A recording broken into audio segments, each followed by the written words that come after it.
So what do you mean, why am I late, honey? Since when do I answer to you?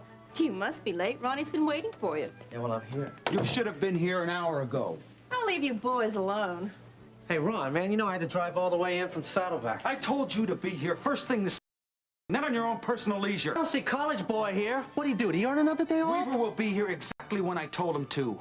I'm not worried about him. It's you that I wonder about. Well, don't wonder about I'll be done. It's time we made a move on Babs. Marty called from Fairmont. She's still working at Walter's restaurant.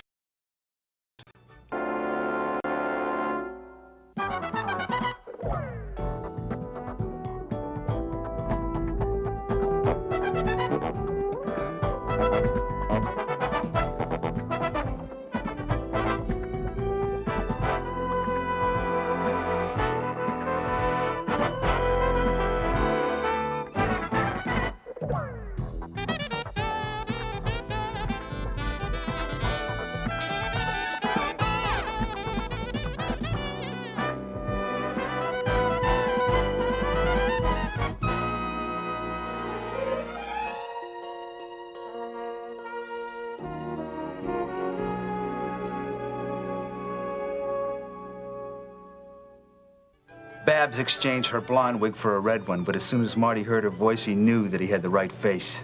Oh, you mean Marty's already talked to her? Yeah, she doesn't know that he works for us. She waited on him. I thought you were gonna let Weaver waste her. What's the matter? Is that what we're here for? We're waiting for you to tell him that? No, I've changed my mind. Oh, yeah? How come? I said I've changed my mind. I want you to go to Fairmont and assist Marty. Why not Russ? For one simple reason. I don't want Weaver to come in contact with Babs.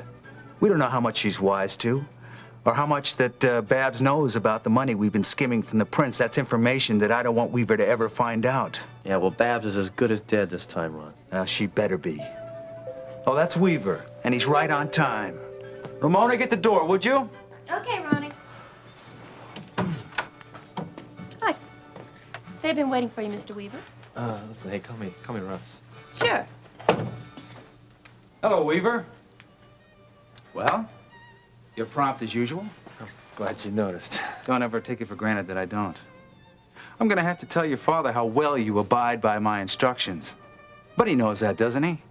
What'd he do, well up with pride when you told him about Blue's misfortune? Look, you got any pickups? I just want to get started. Oh, yeah, that's right, man. Now that you got a real feel for that action, right, Weaver? Unfortunately, we don't have the excitement of the docks every day, Weaver. But it's not everyone who breaks into the business with a big bang, if you pardon my humor. Today, you're going to be working the drop points, Weaver. Without Lance. No way, Ron. He ain't ready to handle it on his own. You have something else to do, don't you? Besides, Weaver doesn't need you looking over his shoulder anymore. Do you, Weaver? Approach the intersection from the left as the light was... Come on in! Turning yellow. Hello. Hello, Harold. Well, John, what brings you over here? I gotta talk to you. Can you spare a couple of minutes? Well, it depends on whether it's personal or professional. I'm doing court at 9. It's professional. Yeah, I was afraid of that. You always get this kind of glazed look over your face when you're about ready to flash your badge on me. I start seeing the rows of cell doors slamming shut. It's too bad one of your clients didn't get the same picture. He might be a little more cooperative with me. I take it that you are not referring to this little old man I'm representing in traffic court this morning. I mean Charles Carpenter. Yeah, I thought so. I am still investigating that missing persons report I own Redland file on Miriam Mason. I have been knocking on Carpenter's door all week. I just want to ask him a couple of questions about his daughter, but I can't seem to get past his housekeeper. That housekeeper you refer to happens to be Charles' private nurse, Ms. Lucas. I know he is avoiding me. A lot of people do, John. Look, Charles is a sick man. He's under medical care. Seeing you would just aggravate him. He doesn't need that kind of stress on him now. I mean, like the stress he's getting from trying to meet the kidnapper's demands. Yeah, that's your theory, not mine. I haven't said a word about kidnappers. Now, why don't you explain to me why Carpenter's suddenly decided to sell off quite a bit of his stocks lately? He's also cashing in bonds. I've been doing a little checking lately. Yeah, I guess you have. I don't know. Well, maybe he wants to give Ms. Lucas a raise and well, he finds himself a little bit low and short. Well, I'd say he's pretty low if he's selling off most of his real estate, too, or should I say you're doing it for him? Look, what I do for all of my clients is confidential. But you already know that fact, John. Why don't you tell me another fact I already know? You're raising money for Miriam's ransom. That's speculation, not fact. Now, you listen to me, Harold. You don't know anything about kidnappers or how to handle them. We do. John, you know there's nothing I'd rather do than sit around here all day long and listen to you tell me how wonderful the Kingsley Police Department detectives are, but I've got work to do, and I'll bet you do too. That's what I'm trying to do right now, except you're making it real difficult and dangerous at Miriam Mason's expense. Well, what about it, Weaver? Will you need company, or will you be able to take care of these accounts by yourself? I don't need anybody holding my hand. I told you that from the beginning. That's right, you did. Only I didn't believe you then. Hey, Ron, he can't handle this without me. He says he can. Well, he can't. Especially 22nd Street. I know it like the back of my hand. The place is crawling with undercover cops. There's no need for you to worry about 22nd Street. I've already arranged a reroute. Oh, you did, huh? Without telling me? That's great. You know you gotta tell me about changes. There's only one thing that you have to worry about, and that's the way to a favorite restaurant of mine, and I would like you to leave now. Look, Ron, if he goes... You may be excused, Lance. Weaver and I have business to discuss. Ronnie, What is it, sweetheart? I'm ready to go, unless there's anything else you need me for. No, I want you to go into town and be with the girls. I don't want them to be unsupervised today. Lance will give you a lift, won't you, Lance? Yeah. I'll be back as soon as I can. Okay. Bye-bye.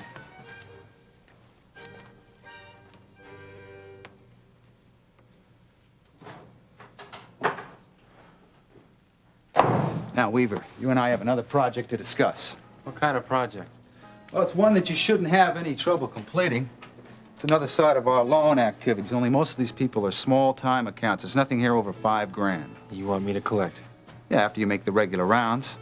I like to close my books at the end of the month. Vince likes it that way. He likes to keep our financial records up to date, and I intend to keep it that way. With my help? Let me ask you again. Talk to Charles Carpenter about his daughter, okay? Not as easy as it sounds, John. Somebody has got to get through to this guy. The police just stand a lot better chance of getting Miriam Mason back alive than he does. Chances are something Charles Carpenter's never liked taking. He's a cautious man. You aren't offering him any guarantees. Is this your way of admitting that Miriam Mason was kidnapped? Hey, don't go getting presumptuous on me now. All I'm saying is that your reasoning isn't very convincing to Carpenter if kidnapping were the case. Now, if you don't mind, I got a lot of work to do. No problem. I got to get back to the station. Now, there's one more reason that I came here. What now? Barbara Farley. Yeah, what about her? Well, where can I find her? John, you know that she never stays in one place very long. That's for her own protection from Ronnie Washington. Protection, I might add, that she cannot get from the Kingsley Police Listen, Department. I'm not interested in her circumstances. I just want to know where she is right now, all right? You mind if I ask why? Not at all. I got a warrant for arrest on assault. Nancy. That's a good guess. She put out filed charges on her just the other day on a fight that you said never took place here. John, you've been dealing with Nancy before. You know she's immune from the truth. Hey, what about that fake will of hers, huh? And that fake paralysis? Well, that black eye she's got right now certainly is a fake. It's about the only thing that isn't. Let's don't evade the issue here, Harold. You're an officer of the court. You're obligated to tell me where Babs is if you know where she is. Now, where is she? I don't know. You know, for some reason, I... Hey, Harold. Oh, sorry. Your secretary was out, so I just thought I would come in. John, how you doing? Hi, Jane. Yeah, my secretary's always out doing Listen, something. that's no problem. I'll get back to you, Harold, if I don't find Babs, all right? You do that. That's interesting. Brubaker's trying to find Babs, too, huh? Don't tell me Brubaker is finally going to give Babs some police protection, huh? No. Just a warrant for her arrest. You're kidding. I wish I were. Now, you can thank Nancy Law for filing an assault charge against her. Babs assaulted Nancy? I can't believe she finally let her have it. I wouldn't call it assault exactly. It was more like self-defense against verbal abuse. See, Babs just took one good swing at her. Bullseye. Nancy lost the round. Well, I wish I would have been there to see that. Yeah. Well, maybe if I hadn't, Brubaker wouldn't have been here asking me a whole bunch of questions. It was a waste of time, though. I didn't tell him a thing. Oh, yeah. Hey, you know, I sure hope you can help me with something here. I need to find out a couple of things about Babs. Gene, I'd really like to help you a lot, but I've got to work on this thing. I've got to be in court at 9 o'clock tomorrow. Oh, no. I need Babs back here. The secretary pulled this thing for me today, and it's not till tomorrow morning. All right, that's good, you know, because I really need some information on Babs. Now, Harold, seriously, though. Now, Miriam's life could depend on this. What do you mean? Probably what you already know. I think Ronnie Washington has something to do with Miriam's disappearance. Now, the way I figure this whole thing is that Ronnie sent Lance and the rest of his thugs after Babs, but they got Miriam by mistake. Now, if you recall, at that time, Babs and Miriam both were blonde. This could be the key to lead us to Miriam. Gene, Babs doesn't know where Miriam is. She's worried sick about her. I know, but she knows Ronnie Washington. She knows where he lives, where he goes, and his habits and everything. Surely she must have talked to you sometime about Ronnie, huh? He's a part of her past that she's not real nostalgic about. Harold, oh my God, you're not even interested in trying to find her. Look, I've been trying to find her ever since she disappeared. Gene, I want to tell you something in confidence. And I'm doing this only because I know you're Miriam's friend. Frankly, I doubt whether Miriam's still alive. Carpenter hasn't received any proof? They sent us a picture of Miriam holding a copy of the Kingsley Chronicle, but that was weeks ago. Okay, now who contacted him? What, was it by phone, man or woman or what? No, I can't tell you anything else, Gene. Harold, I'm only trying to help. I know that. I know you are, but I've already told you too much. We haven't even told the police yet. That's what Brubaker was doing here. He's suspicious, too. Well, I don't understand why you can't at least let them help. Charles won't. He's running scared, and I guess I don't blame him. All the more reason, you know, that you should let me follow through with this thing with Babs, the knowledge that she has on Ronnie Washington. Can't you see that this might help us find Miriam? I would really rather you didn't do that, Gene. She's got enough on her mind already, just staying out of Ronnie Washington's path. You know Babs would do anything to save Miriam. And so would Charles. His instructions to me are to play by the kidnapper's rules, and I intend to do that until somebody else comes up with a safe, concrete alternative. Now, Gene, I expect you to do the same thing. Now, I want you to fill this out on both sides, front and back. And just have a seat. Dr. Phillips will be with you shortly. Thank you very much. Ione, do you think that Ben's forgotten that we were supposed to have lunch together? Oh, no, honey, just relax. I reminded him before he went in with his last patient. I don't know. Maybe I should just come back later. Oh, no, he'll be through shortly, honey. Just have a seat. No, thanks. Unless I'm bothering you standing here. Oh, no. Laurie, What? is something wrong? No, really, Ione. I just don't like to wait, you know? Well, I'll share a little secret with you. I don't either. I just thought perhaps maybe being here in the clinic might be upsetting for you. No. Well, you know, what with reminding you of Blue Nobles and all. Yeah, well, I have to admit, sometimes it does.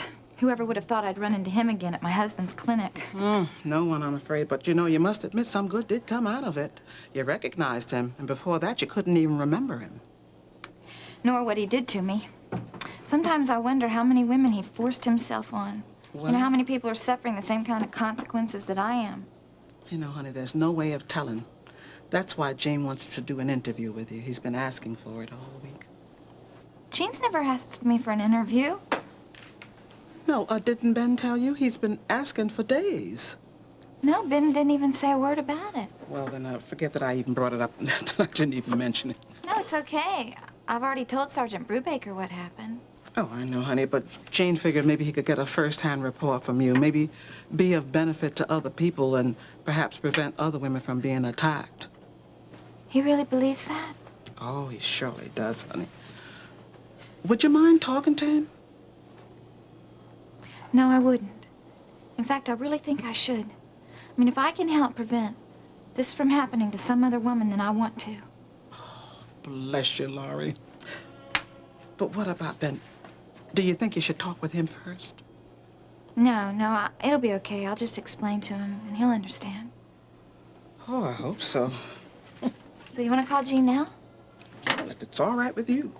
Sure is. Go ahead.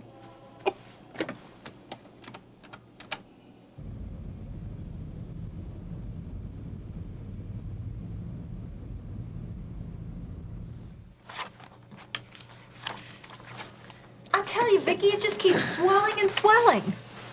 Look at it. I already have. Every 5 minutes along with you. Maybe I should wear my sunglasses.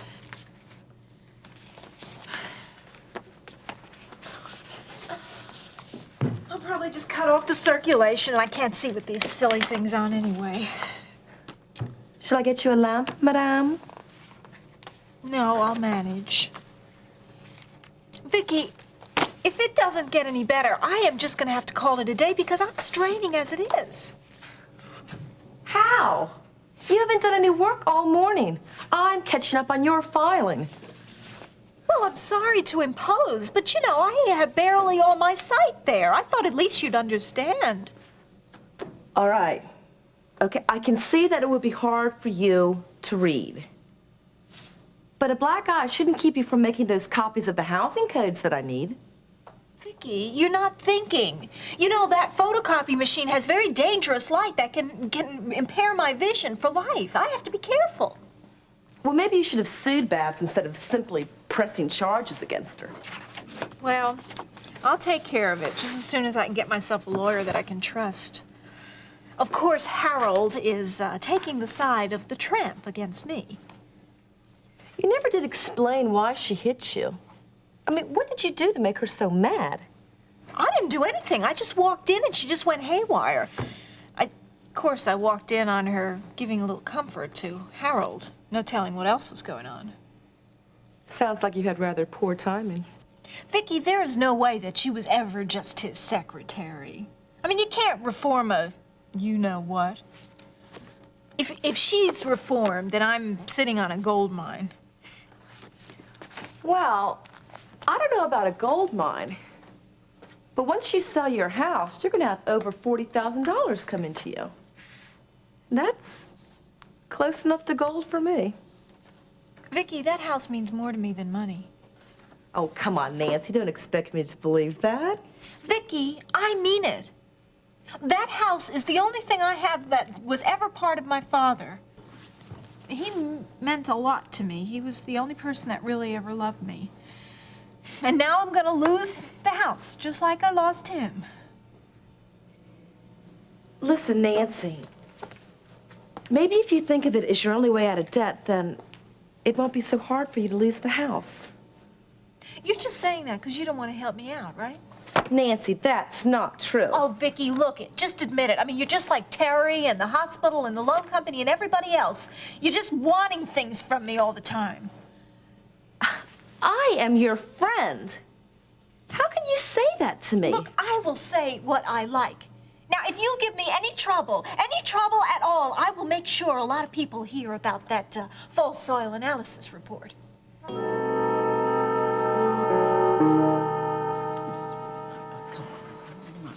Now, if you just take this into examination room number 3, the doctor will be waiting for you there. Oh, sweetheart. I think I'm just gonna leave. Ben and I can have lunch another day. Oh, Laurie, if you just be patient, Ben will be here. Mom. Hi, Lori. Hi. Jane. I was out of the office when you called, and I came over as soon as I got your message. Well, I didn't think I'd see you so soon.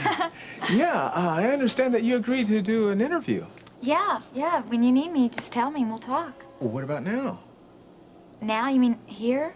Well, why not? I mean, if you have the time, we could start with some general questions, and then at another time we could go into more depth. You know, that way you'd have more privacy. I don't know, Gina. I'm not you sure. See, Jane, she was just getting ready to leave. Oh, Lori, now, I don't want to do anything to pressure you. My main concern is for you. I know that. Okay, let's talk. All right, thanks. Why don't we sit over here? Out over there. Okay. First thing I want to mention to you is what I had in mind for the article. Now, you can remain anonymous if you'd like. Oh, yeah. I'd like that. Okay, good. Because I want to, basically what I'm after is what you remember about that entire day. From the time that you got up in the morning until you arrived at the Monroe School. Now, this is your first teaching job, right? Yes. Good. And I should mention to you that I plan to include in the article the various precautionary measures that are usually taken to avoid rape attempts, like carrying mace, police whistle, and not traveling alone. Yeah, I understand. I'm really glad you're doing this. I think other women should be informed. The reason I'm telling you this now is because I don't want you to think that I'm trying to suggest in any way that you could have prevented Blue Nobles from attacking you. Yeah. Gene, I really thought about that, and I don't think I could have stopped him. All I know is that he raped me. You mean you were almost raped, right? I'm telling you what I remember. I'm not imagining anything. Lori, I realize that you Gene. were... Ben. I told you to stay away from Lori.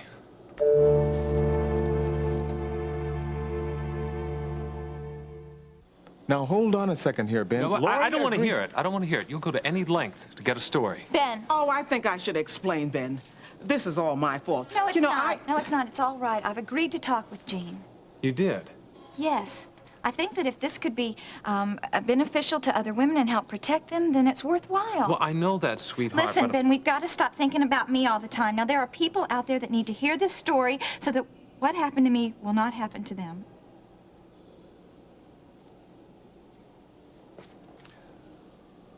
Make it count, Gene. I will. Lori, where were we?